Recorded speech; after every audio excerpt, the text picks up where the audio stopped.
Hey, how you doing? Welcome back. Today we'll look at I Believe in a Thing Called Love by the Darkness. So basically this song is made up of three sections, a verse, a bridge and a chorus, and I'll take you through this step by step.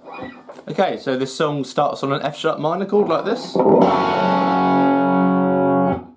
However, this differs from a regular F sharp bar chord since the third is muted, and you can simply do this by angling your pinky finger slightly. Once again, that sounds like this. Kind of makes it a bit rockier, basically, because it's just fifth chords, but the notes are just repeated at different octaves. We then move to an A chord, like this. After this, you'd want to pluck from the A to the B string, so in order to conclude the root and the third, because if you listen to the recording, you can hear that third in there. And we then repeat the same shape, but on the B instead. After that, we then move to an E. Now on this chord, you want to pluck all the strings except the top E. As I said earlier, that's the way it is on the record, or at least to my ears anyway. And then we then repeat the same B and A chord we did just now. So we then move to the G sharp on the E string like this. Kind of sounds cool if you put a slight bit of vibrato on there as well. It's quite authentic to the Darkness sound. Then the following notes are all played on the A string. We start off with the A, the B, then a C sharp. And when you play these, it's be much easier if you alternate pick, which you'll find it's basically just so much less effort to do it. And then we finish this by plucking the open E, and then we resort back to the F sharp we started on. And that last part sounds like this.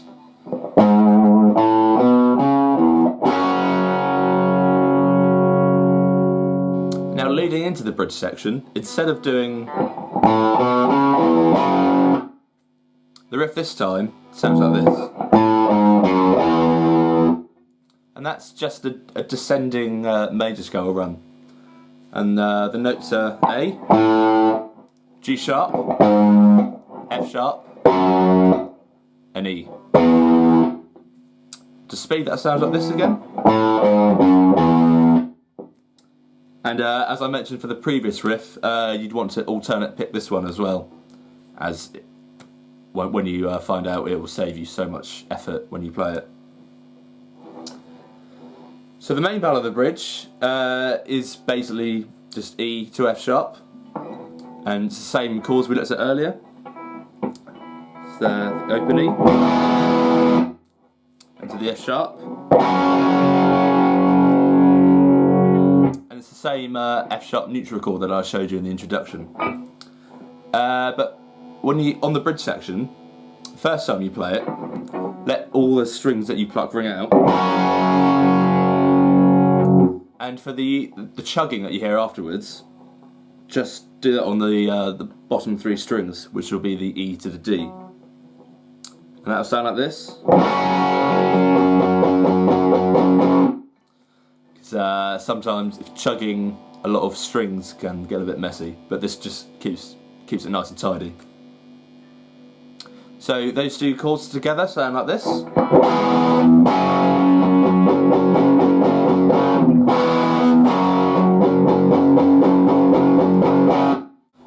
So the third time you play this on the bridge section, we do the same E to F sharp, but this is followed by a chromatic run from A to B, and that sounds like this.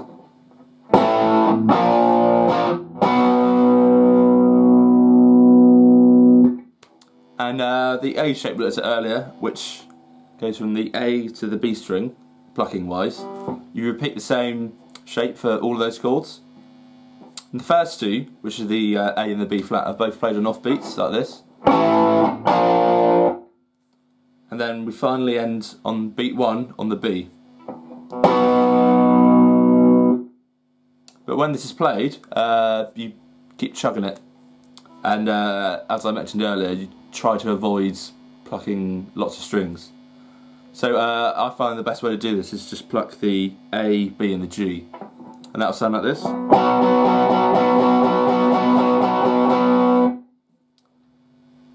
And when you do the chugging, it sounds much better if you do it all downstrokes.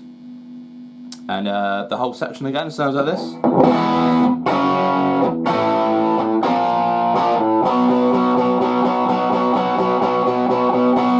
So to start it off, we do an ascending major scale run like this. And that's using the E, F sharp, G sharp and A.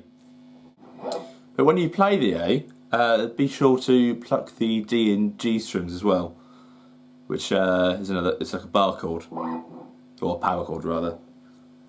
So with that noted, the riff will sound like this so far.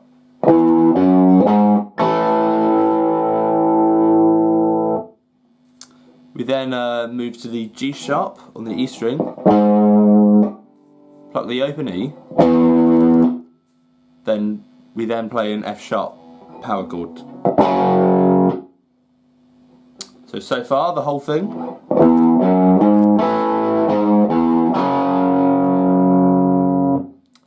After that we then play the G sharp again, then an A. And then here, as we mentioned about power chords earlier, playing the 3 strings, we then play a B, then slide up to a C sharp, then back to a B again. So that last part of the riff sounds like this. So far, slowly.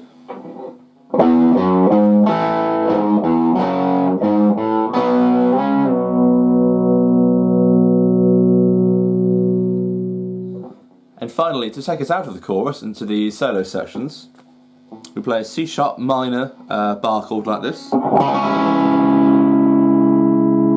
this is plucking every note except the top E, which would be that G sharp there. So when you play that, make sure you keep that muted. Way of doing that is by lifting your index finger up slightly, just to mute the string. And it doesn't really matter if it rests on the other strings, because they're all being held down anyway. So that'll sound like this. We then go to a B power chord like this. We then repeat the C sharp, but miss out the E on the B string. So this will sound like that. Then the same shape again, and finish on the D. So slowly, the whole section sounds like this.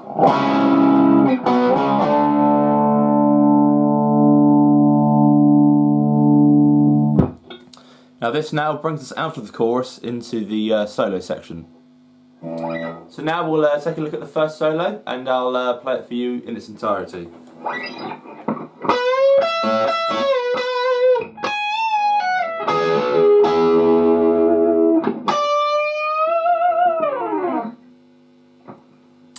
Now we'll go through it step by step. So the first solo starts off with a bend from a B note. I prefer doing this B note on the 16th fret of the G string, and we're going to bend that a tone to a C sharp. And whilst holding this note, you want to pluck the E note on the B string with your pinky finger, and together that will sound like this.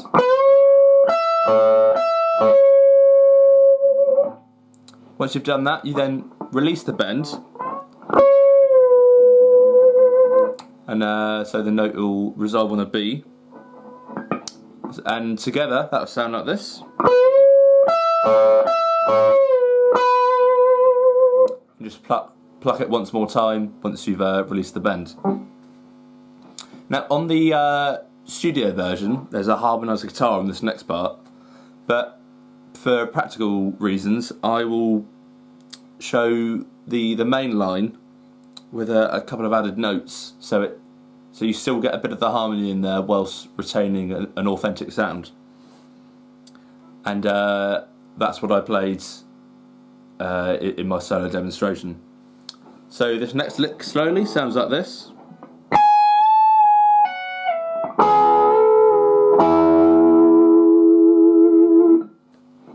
So it starts off with a semitone bend from a G sharp on the E string.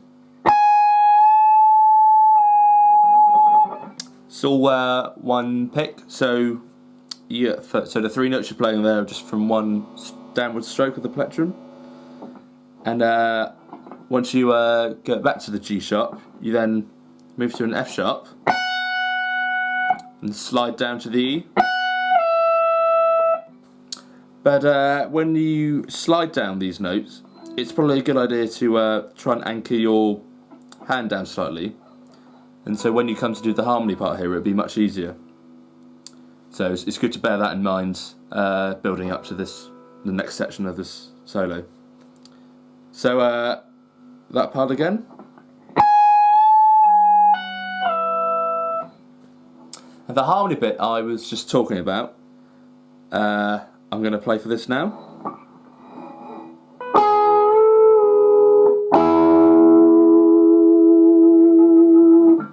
And that's simply B on the B string and a G sharp on the G.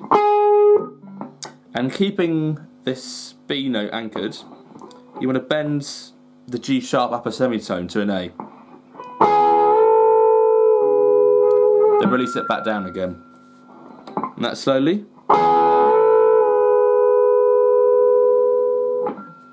And whilst keeping the G sharp held down, you then move your index finger, sorry, your ring finger, down to the E note on the D string. And add a bit of vibrato there, make it a bit sort of more exciting. So the whole part sounds like this so far.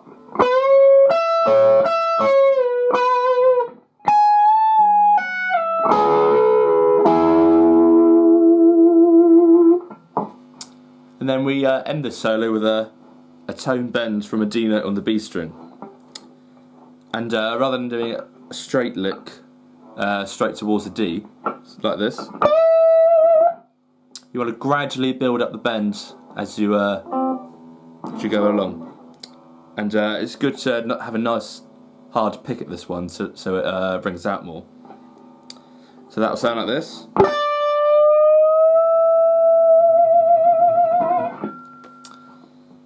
And once again.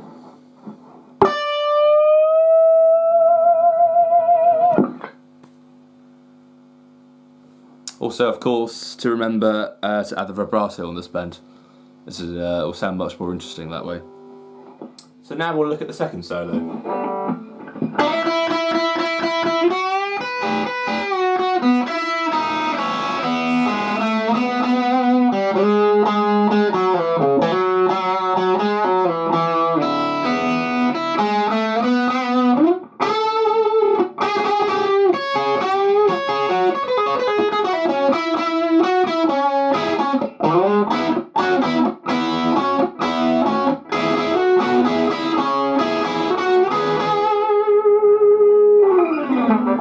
Okay, so the second solo starts off with a slide to the E note on the B string. And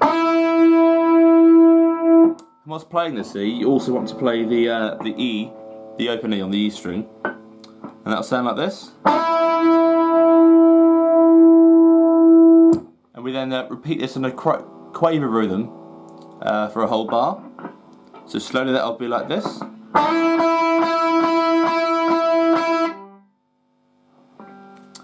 We then move on to bending an F sharp on the B string, like this.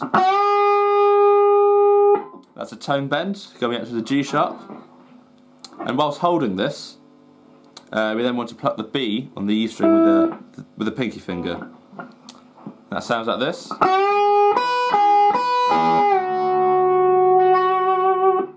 As we looked at the other section like this earlier, we pluck the two, holding that, and then release this back to the original note. So that again slowly.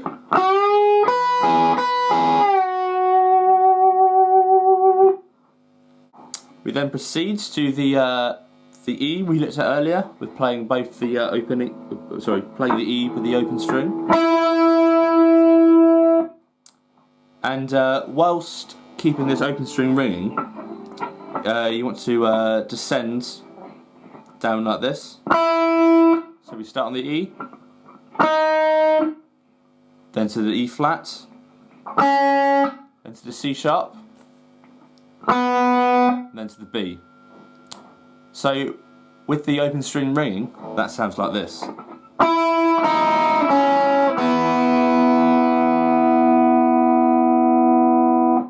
We then move to a G sharp on the G string, like this. And to embellish it slightly, I like to ring the open B string out.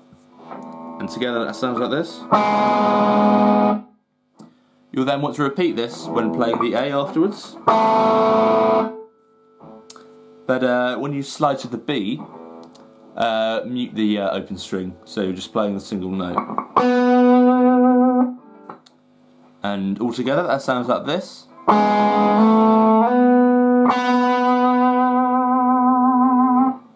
Now, just to remember, when you slide up to the B, you don't need to pick it again the first time. So for this part, all you're doing is plucking the A and sliding to the B, and then plucking it once more.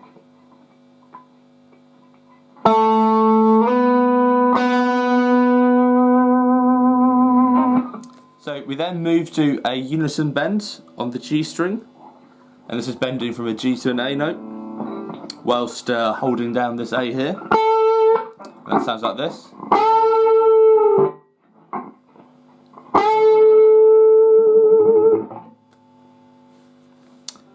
We then repeat this a fret lower, bending from a F sharp to a G sharp. But you want to repeat this twice, and that will sound like this.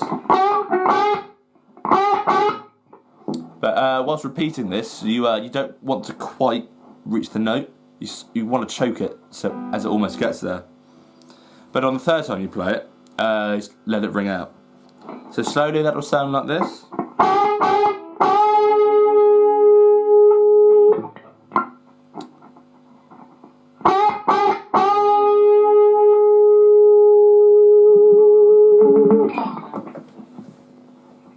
Now after those unison bends, we then do another one, like so.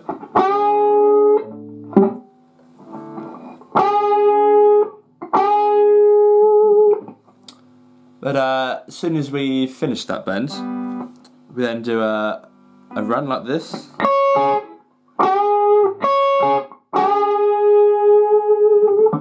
That's simply playing the C sharp on the E, and the G sharp on the B, and then finally ending that unison bend we just did. We then end this phrase with this lick. And then that again, that's playing the C sharp on the E, the G sharp on the B, and the F sharp on the G string. And that's followed by this lick.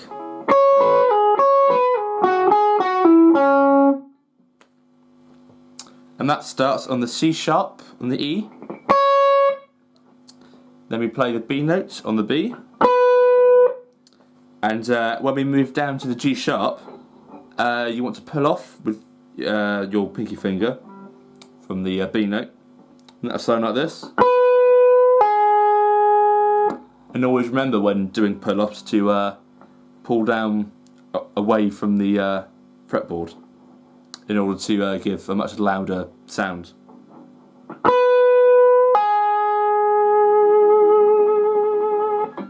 That repeats itself twice, like so.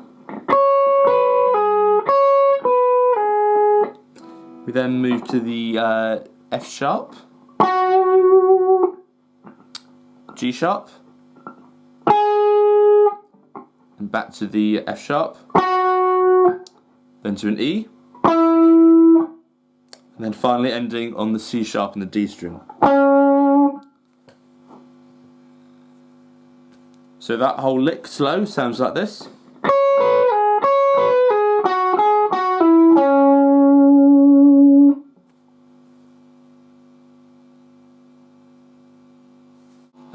We then play 2 hits on an E major dyad, which is an E and a G sharp, like this.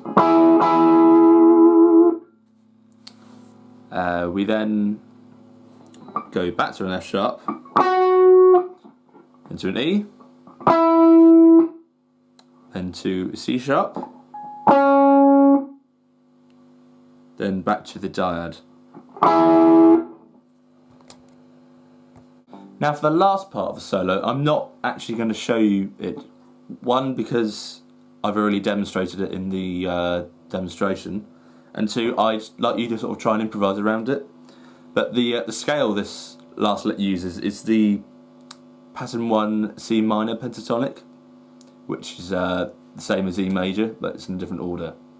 And finally, the third solo.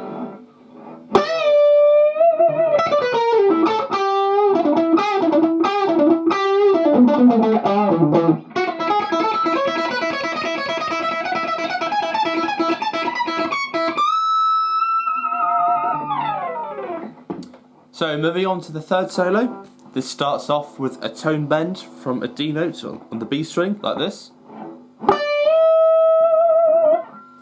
But as in the first solo, we want to build this up. So rather than bending straight to it, you'd slow it down, and that sound like this, with a bit of vibrato on it as well.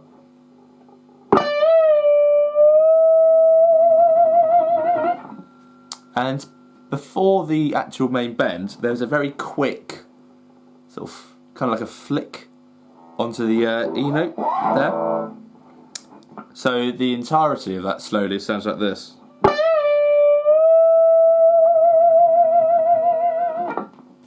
We then proceed to an E note on the E string, a D on the B, then a B on the B, then a B flat on the G, an A note on the G,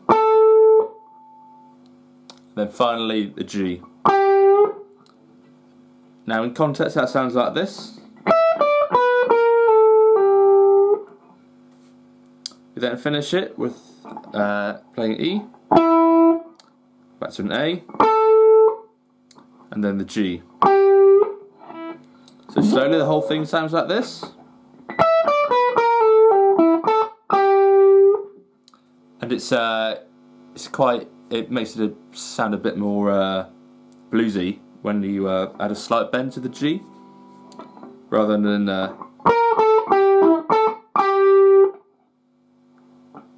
it sounds much nicer if you do. After that, we then proceed with this lick, and that's simply playing an E to a D, and back to the E again.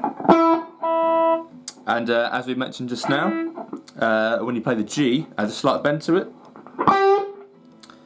And when you play this bend, you don't want to bend it all the way to the G sharp, but you want to bend it sort of kind of in between, just to get that sort of real bluesy sound. And you repeat this lick 3 times, and the whole thing slowly sounds like this.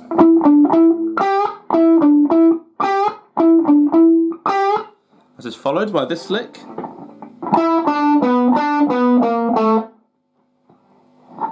Now that's playing an E, a D, then to a B on the A, back to the D, then a descending chromatic run down to the A. Then once you've completed this lick, then move down to a G, and with the G on the octave higher, you want to add a slight bend to this.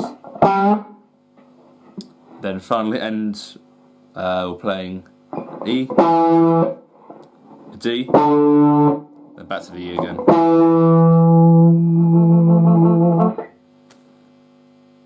So we now move on to the pedal point lick in the solo. I've been looking around on YouTube for this, and most of the people I see do it wrong. because they tend to pull off instead of pick all the way. Although Justin Hawkins does do this live, on the recording it is all picking. So I'll show you that way. So we start off with an F sharp, and between all the notes in this section there are 2 hits on the open E. So all those notes besides the open E are F sharp, G sharp, A, and C sharp. So slowly that sounds like this.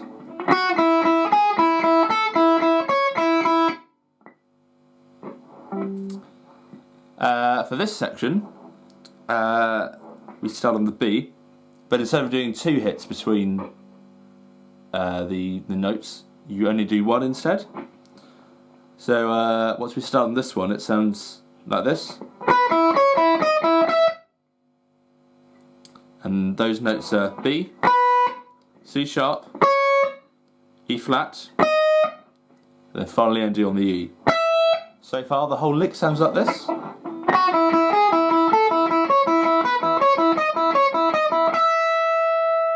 Now with still only 1 hit on the open E string, we then want to play an F sharp, another E, back to the F sharp, and then to the G sharp. So that sounds like this.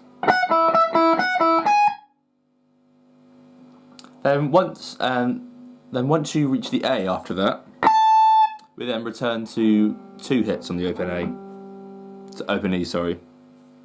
And then the notes consisting are A, G sharp, back to A, B, and C sharp. So slowly that sounds like this.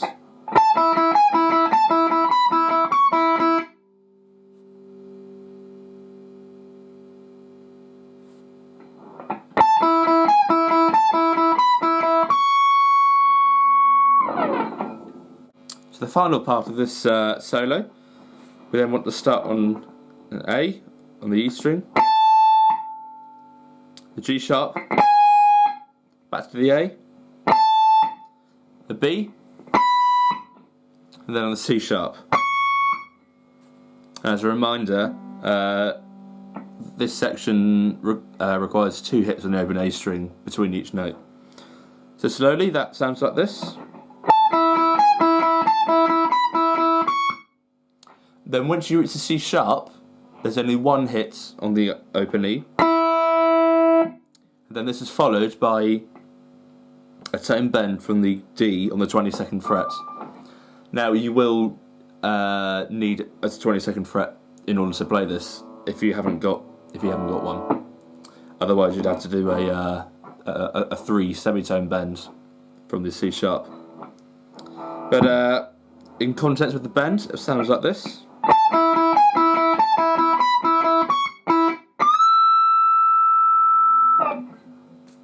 So the whole thing slowly sounds like this.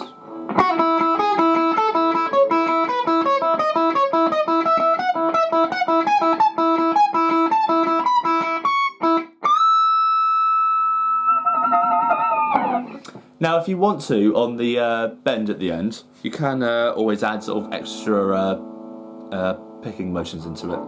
So rather than doing 1, you could sort of do 3 like this. Or 4 rather, sorry. You know, it's still quite authentic to what they did. Although on the original recording it is just 1 pick. But I've seen him do it live on certain videos and he does more than 1. But either way, it's still an authentic insight to what they do. Okay, so that concludes my lesson. I hope you enjoyed it. Feel free to make a comment below or make a request. And I'll see you next time.